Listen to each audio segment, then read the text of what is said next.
Hello everyone, welcome to my channel. This is Mansi Rajouri. So recently हमने David Easton के बारे में पढ़ा, उनके सिस्टम थ्योरी के बारे में पढ़ा। किसी कोई डाउट, कोई क्वेश्चन है तो ज़रूर मुझसे पूछिए।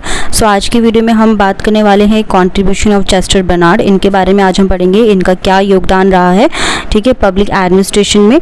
तो चलिए करते हैं वीडियो को स्टार्ट। सो फ्रेंड्स, चेस्टर आई बर्नार्ड जो थे वो फॉलोड के थॉट्स का काफ़ी ज़्यादा सपोर्ट करते थे और साथ ही साथ उनके थॉट्स का सपोर्ट करते हुए उसे और ज़्यादा डेवलप भी वो करना चाहते थे। उन्होंने ऑर्गेनाइजेशन को एक सोशल सिस्टम माना। सो बेसिकली वो यहाँ पे क्या चाहते थे कि ऑर्गेनाइजेशन जो है वो क्या है, एक सामाजिक व्यवस्था है, ठीक है, जिसी को देखते हुए अपने वो विचार रख रहे हैं और सारे एफर्ट्स वो यहाँ पे कर रहे हैं। इसी के साथ साथ उन्हें सोशल सिस्टम आइडियोलॉजी का एक स्पिरिचुअल फादर भी माना जाता है, ठीक है, ये आपको याद रखना है। कुछ इंपॉर्टेंट बुक्स हैं उनकी जो अभी हम देख लेते हैं। सबसे पहली है the functions of the executive जो कि 1938 में आई। इसके बाद इनकी एक और बुक आई जो कि थी एजुकेशनी एंड एग्जीक्यूटिवी 1945 में। देन एक और है ऑर्गेनाइजेशन ऑफ मैनेजमेंट जो कि 1948 में आई। ये हमें काफ़ी सारी बुक्स इनकी देखने को मिलते हैं। अब हम उनके थॉट्स के बारे में बात करेंगे, किस तरीके से उन्होंने अपने थॉट्स जो है दर्शाने की कोशिश की। सबसे पहला एक पॉइंट है, पॉइंट में चीज़ों को समझ लेते हैं। सबसे पहले है फॉर्मल एंड इनफॉर्मल ऑर्गेनाइजेशंस। तो क्या है ये?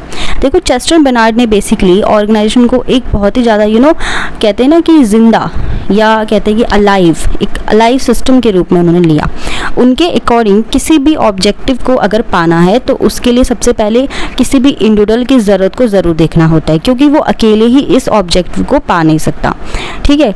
तो यहाँ पे वो बेसिकली कहना क्या चाह रहे हैं, अगर हम इजी लैंग्वेज में समझने की कोशिश करें तो वो क्या कहते हैं कि इंडिविजुअल और ऑर्गेनाइजेशन दोनों ही एक दूसरे के लिए ज़रूरी होते हैं और ये दोनों एक दूसरे के बिना कोई भी काम नहीं कर सकते। सो बेसिकली यहाँ पे बात हो रही है कॉर्पोरेटिव सिस्टम की। तो यहाँ पे चेस्टर बर्नार्ड क्या कहते हैं कि कॉर्पोरेटिव सिस्टम ही फॉर्मल ऑर्गेनाइजेशन को जन्म देती है, ठीक है, ओके। सो जब हम यहाँ पे बात करें इनफॉर्मल ऑर्गेनाइजेशन की, तो ये एक नेचुरल सिस्टम होता है। इसमें से औपचारिक संगठन जो होते हैं वो डेवलप हुए हैं, तो दोनों ही साथ साथ रहते हैं और तीन तरीके के पॉजिटिव काम करते हैं। ये फॉर्मल रास्तों की जगह पर अच्छे ऑप्शंस लेकर आते हैं, साथ ही साथ कम्युनिकेशन के रास्तों को भी बढ़ाते हैं। दूसरा, ऑर्गेनाइजेशन के जो मेंबर्स होते हैं उनमें ऐसे रिलेशंस को यहाँ पे बिल्डअप करके जो इनके बिना नहीं बन सकते थे। तो ये ऑर्गेनाइजेशन की सामाजिक, मनोवैज्ञानिक और सहचारिता को बनाए रखते हैं, ठीक है। सहचारिता मतलब होता है कॉम्पेनियनशिप, ठीक है। तीसरा, इनफॉर्मल रिलेशंस और मेंबर्स को यहाँ पे अपॉर्चुनिटी देती है कि वो इंडिविजुअलिस्टिक इंपॉर्टेंस और एफिशिएंसी की इमोशंस का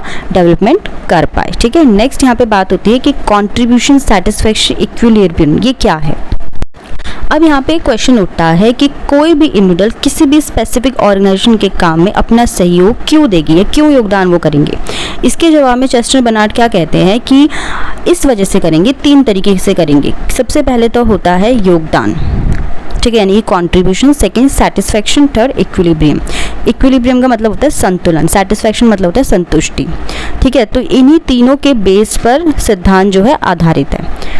अब वो क्या कहते हैं कि कोई भी इंडिविजुअल जो है वो सहयोग करता है, उसमें क्या चाहता है, वो संतुष्टि चाहता है, सेटिस्फैक्शन चाहता है। तो अगर सहयोग ज़्यादा होगा और सेटिस्फैक्शन कम, तो इंडिविजुअल ऑर्गेनाइजेशन को छोड़ देगा, और अगर सहयोग के कंपैरिजन में सेटिस्फैक्शन ज़्यादा होगी तो इंडिविजुअल ऑर्गेनाइजेशन में ज़्यादा इंटरेस्ट से काम करेगा। तो इंपॉर्टेंट चीज़ों की यहाँ पे सबसे पहले बात करेंगे। जब ऑर्गेनाइजेशन की बात हो रही है, चेस्टर बर्नार्ड सबसे ज़्यादा यहाँ पे कम्युनिकेशन की बात करते हैं, यानी कि ठीक है, कम्युनिकेशन की समझ की बात करें, यानी कि अंडरस्टैंडिंग कम्युनिकेशन। तो इसमें इन्होंने कुछ पॉइंट्स बताए। सबसे पहले तो वो कहते हैं कि कम्युनिकेशन जो है वो साफ होनी चाहिए पूरी तरीके, यानी कि कोई भी इसमें गलत चीज़ नहीं होनी चाहिए। सेकेंड, वो कहते हैं ऑर्गेनाइजेशन में हर एक इंडिविजुअल के पास एक फॉर्मल कम्युनिकेशन सिस्टम होना चाहिए, साथ ही साथ कम्युनिकेशन सिस्टम जो है वो डायरेक्ट होना चाहिए पूरी तरीके से, ठीक है। उसके बाद वो कहते हैं कि जो कम्युनिकेशन सेंटर होते हैं उसमें लोग जो है सक्षम होने चाहिए, काबिल होने चाहिए, योग्य होने चाहिए। फिर वो कहते हैं कि जो ऑर्गेनाइजेशन के जो काम होते हैं वो बहुत ही ज़्यादा तरीके से होने चाहिए, उसमें कोई बाधा नहीं आनी चाहिए। इसके बाद वो कहते हैं कि ऑथोराइज्ड भी होने चाहिए, ठीक है। अब हम बात करेंगे डिसीजन मेकिंग की।